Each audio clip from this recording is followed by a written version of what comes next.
guys, may nakita ko na bagong utangan. Hindi siya yung commonly na inuutangan natin na loan application na basta lang madadownload dyan sa Google Play Store at App Store. Ito po ay parang katumbas na ni BillAce, ni Atomic Credit, ni Home Credit. Lahat ng magagandang borrower services dyan na nakikita natin online. Ito, katumbas nun guys. Meron po siyang offer na virtual credit services na kung saan is 0% interest up to 49 days. May credit line din silang offer guys na pwede mong gamitin at may business credit if ever need mo ng puhunan pang negosyo. At hindi lang siya basta-basta pang 7 days guys. Naku, itry nyo to guys if ever maganda yung credit history nyo. If ever na first time din kayong uutang dyan online, sabay-sabay natin siyang itry guys. Kasi promising yung mga offer niya dito guys. Sa virtual credit service up to 100,000 pesos. Tapos kapag naman gusto mo ng pang negosyo, pang puhunan, up to 5 million pesos. At ang loan term is pwede hanggang 5 taon. O diba? Legit. Parang mga bank loan siya guys. Ganon yung atake niya guys. Ganon siya parang ka-legit. Anyway, ito po yung pangalan ng kanyang application Finbubu. If ever na familiar to sa inyo guys, i-share nyo po dyan sa comment section kung anong nalalaman nyo about sa application na to guys. Kasi sinubukan ko po mismo siya para i-share to sa inyo na may ganito pala guys. Anyway, kung gusto mo naman ganitong video at hindi ka pa dyan nakasubscribe, baka mahuli ka. Kaya click na subscribe button, turn on the notification bell, and be updated sa aking mga latest upload. So, tuloy na tayo guys. Ito nga, nakita ko po to sa Facebook. So, yan yung nakalagay, registered and licensed by the government, safe to use, immediate loan is 100,000 pesos. So, napa-install din talaga ako kasi mukha siyang legit. Hindi siya nagpa-promise ng kung ano-ano guys. At ito nga po yung mga nasa ads niya, no? Finbubu Credit Service and Line. So, wala pa po siyang rating as of now. So, unlock up to 100,000 credit limit with a few tops. Get a virtual credit service with a limit of up to 100,000 pesos. So, pwede ka pong makakuha ng card nila. And competitive daily interest rates for eligible users. So, 30,000 nga dito yung available credit. Tapos, total amount is 50,000. So, pay up to 180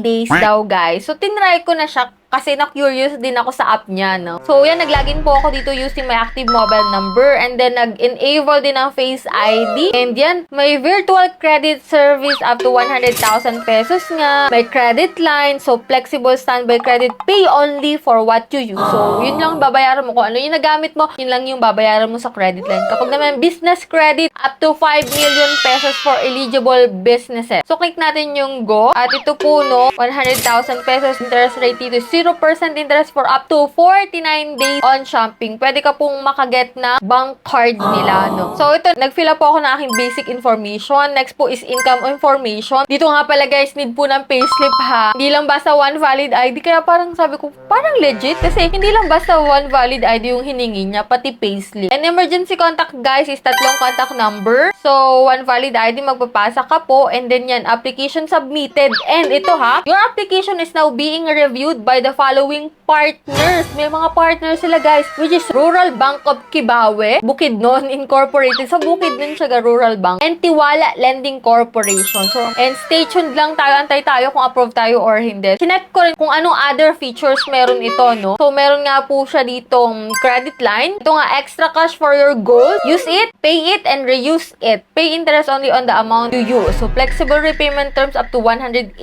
days. So, ang credit limit na pwede mong makuha dito is up to 50,000 pesos. Annual interest rate is 12% to 25%. Repayment period is 75 days to 180 days at interest only on what you use. Halimbawa, kung 10,000 lang yung nagamit mo, yung interest lang sa 10,000 yung babayaran mo. Guys, ganun kaganda yung credit line nila. Sinong eligible dito guys? Filipino citizen with stable income, must have bank account, and latest 3 months pay slip or bank statement. At kung ikaw ay edad 18 to 61 years old. Payslip. So, legit talaga siya guys. Kasi hindi niya ng payslip or ng bank statement, no? Hindi siya basta-basta nagpapautang. So, dito naman guys sa business credit, if ever need mo ng pangpuhunan, ang loan amount dito is 100 to 5 million pesos. Annual interest rate is as low as 8%. Loan term is 1 to 5 years. Flexible tenure and collateral po is unsecured and secured options available. So, ang kailangan mo lang if ever is business registration, valid SEC, DTI, or mayor's permit, or at least 2 years in profitable operation, financial